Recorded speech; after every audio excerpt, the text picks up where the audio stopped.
It was a win for Rai Benjamin. His training partner, Jasmine Jones, trying to stay on terms with Femke Bol. But in the final hurdle, Femke Bol opens up a massive gap on the American. It's Femke Bol, but versus the clock. Another gold for the Netherlands. When Femke Bol crossed the finish line in Tokyo on Friday night, she didn't just win another race. She made a statement that echoed around the athletics world.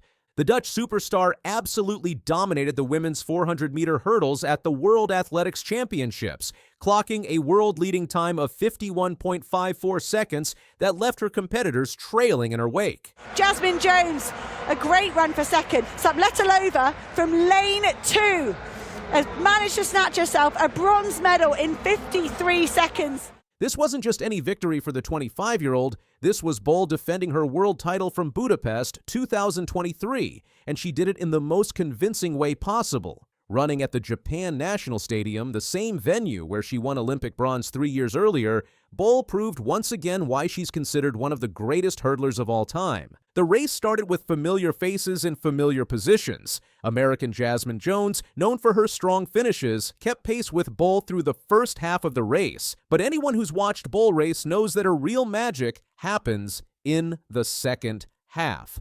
Between the 200-meter and 300-meter marks, she shifted into another gear entirely. Bol took control of the race at that crucial point, pulling away from the field with the kind of smooth acceleration that makes elite athletics look effortless. By the time she hit the home straight, she had a clear lead that only grew wider with each stride. She crossed the finish line a massive 0.54 seconds ahead of Jones, which in hurdles terms is basically a different time zone. The final results told the story of complete dominance. Bol's 51.54 was not only the fastest time in the world this year, but it also marked her as the clear number 1 in the event. Jones claimed silver with a personal best of 52.08, while Slovakia's Emma Zapletalová shocked everyone by taking bronze and a national record of 53.00. Zapletalova's bronze medal deserves special attention because it came completely out of nowhere. Running in the dreaded lane 2, which is often considered one of the worst positions for a 400-meter race, the former European under-23 champion was competing in her very first World Championships final. What makes her story even more remarkable is that she trains in the same group as Bol, learning from the best while quietly preparing for her own breakthrough moment. In the final meters, Zapletalo chased down Anna Cockrell, the Olympic silver medalist from Paris 2024, snatching the bronze medal by just 0.13 seconds. After crossing the line, she was in complete disbelief. Speaking to reporters afterward, she struggled to find words, saying, "I have no words to describe it, not only this race, but the whole season. It was my dream season from the beginning and my great comeback on the track after struggling with numerous injuries over 2 years." For Zapletalo, this moment represented the perfect ending to what she called a miracle season. She had spent 2 years battling injuries, wondering if she'd ever reach this level again. Standing on the podium in Tokyo, holding a bronze medal and a national record, must have felt like a dream come true. But let's get back to the woman who made it all look so easy. Bol's performance in Tokyo was the result of careful planning and technical improvements that she'd been working on all season. After the race, she explained how her team had focused specifically on getting better at finishing races. "This year, we tried to change some things in training to get better at finishing the race," Bol told reporters. "I really improved myself with that. The last 100 meters was the best I've had all season. That is what was special today." Those technical changes involved adjusting her stride pattern between the hurdles. Throughout 2025, Bol had been experimenting with taking 14 steps between the first 7 hurdles, then switching to 15 steps for the final 3 barriers. This complex pattern requires incredible timing and rhythm, but it allows her to maintain speed while still jumping efficiently over each hurdle. The strategy clearly worked. Bol described her race as pushing and cruising, which perfectly captures how she looked out there. She seemed to be working hard, but never appeared stressed or strained, even as she pulled away from world-class competitors. Her mental approach was just as impressive as her physical preparation. "I was focused on myself and running for my life until I made it through the line," she explained. This kind of tunnel vision is what separates good athletes from great ones. Despite being the defending champion and heavy favorite, Bol didn't take anything for granted. The victory marked Bol's second consecutive world title and added to an already incredible collection of major medals. With this gold, she now has 26 major international medals, including 17 golds. At just 25 years old, she's already established herself as one of the greatest hurdlers in history. But there was one notable absence from this race that everyone was talking about. Sydney McLaughlin-Levrone, the Olympic champion and world record holder, chose not to compete in the hurdles in Tokyo. Instead, she focused on the flat 400 meters, where she won gold in the second fastest time in history. This decision meant that fans were denied the rivalry showdown they'd been hoping for. Bol and McLaughlin-Levrone have one of the most compelling rivalries in modern athletics, with McLaughlin-Levrone holding the edge in their head-to-head meetings. At the Paris Olympics, McLaughlin-Levrone won gold while Bol took bronze. After her victory in Tokyo, Bol was refreshingly honest about what McLaughlin-Levrone's absence meant for her chances. "I most likely wouldn't be here with the gold medal, but I really love to race her," she said. "She's the best athlete to ever do it in my event, so I would have loved to do it, but I also love to see her do so well in the 400 meters. This kind of honesty is rare in elite sports, where athletes often downplay their competitors or inflate their own chances. Bol's willingness to acknowledge McLaughlin-Levrone's superiority shows incredible maturity and sportsmanship.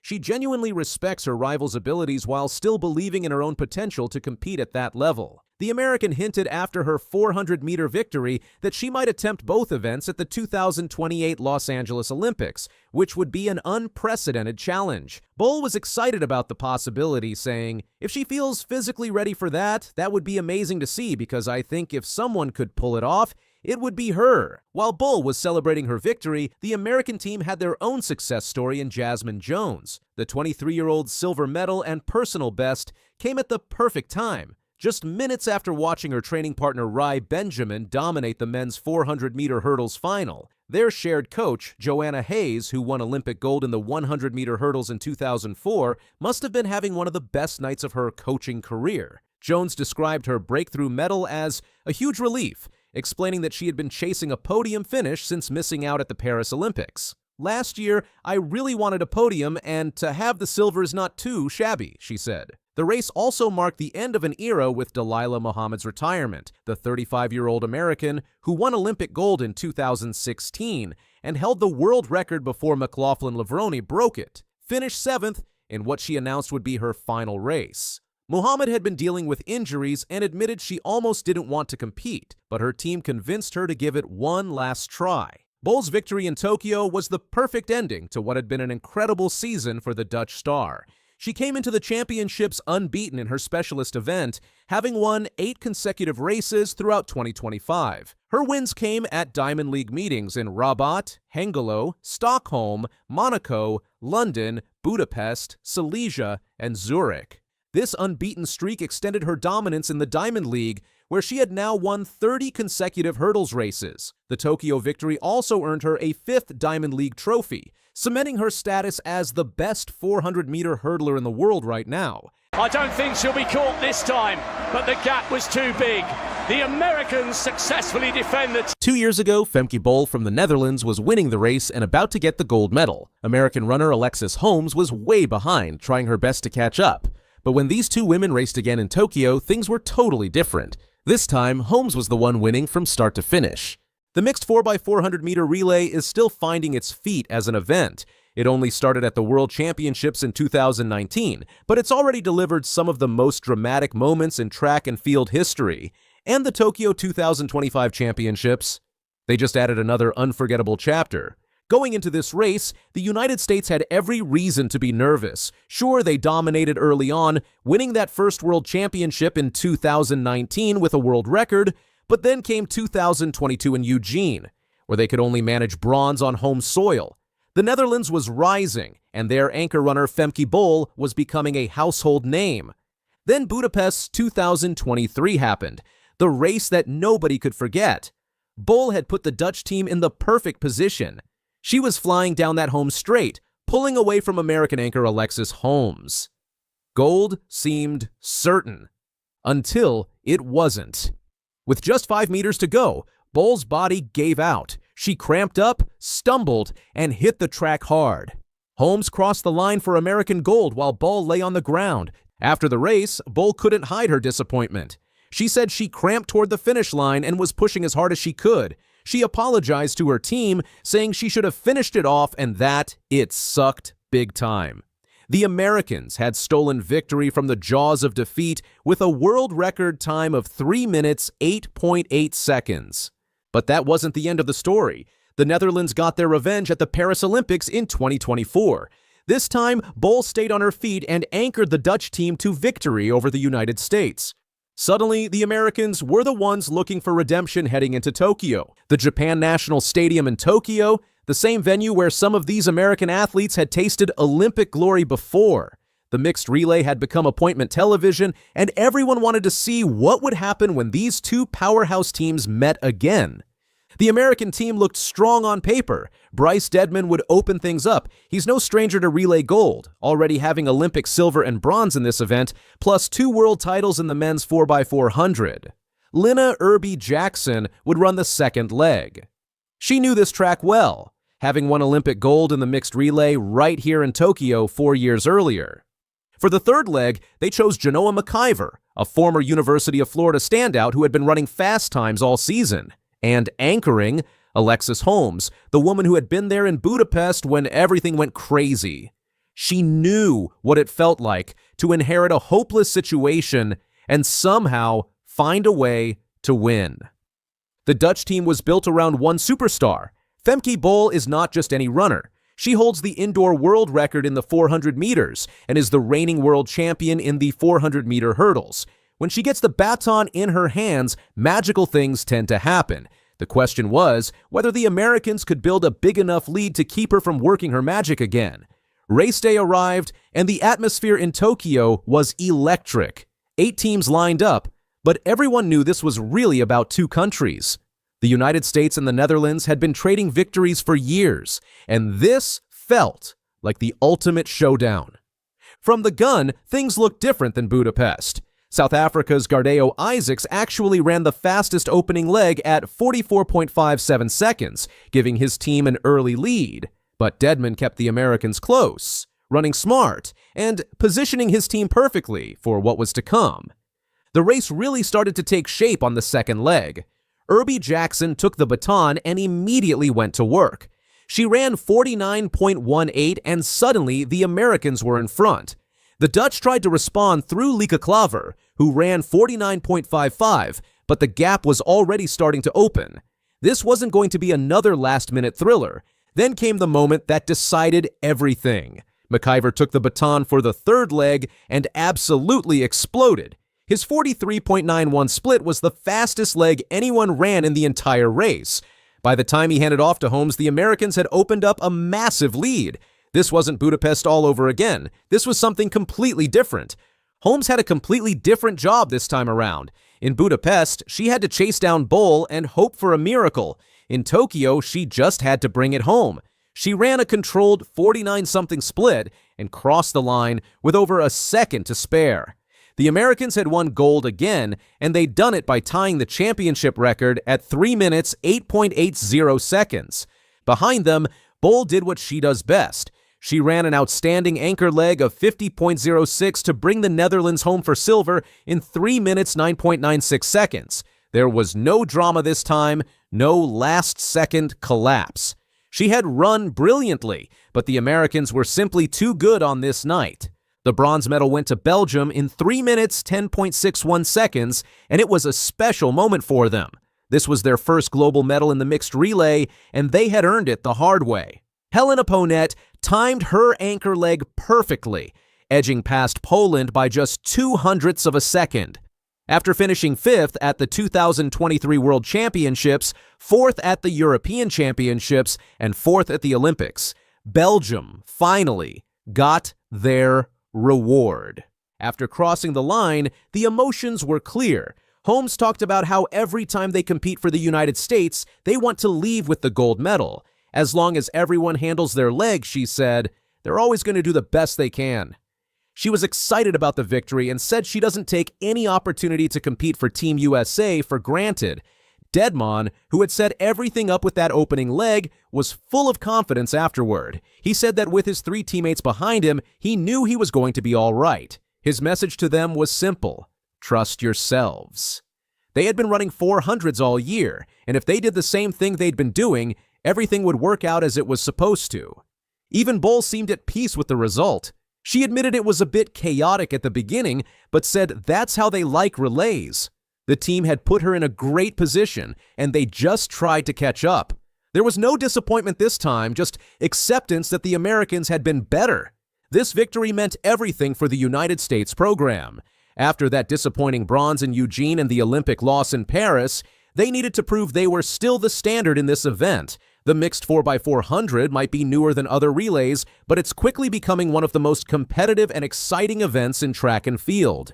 The numbers tell the story of American dominance. They've now won 3 of the 4 world championships in this event. That consistency at the highest level shows this isn't just about having 1 or 2 great runners. It's about depth, about having multiple athletes who can perform when the lights are brightest.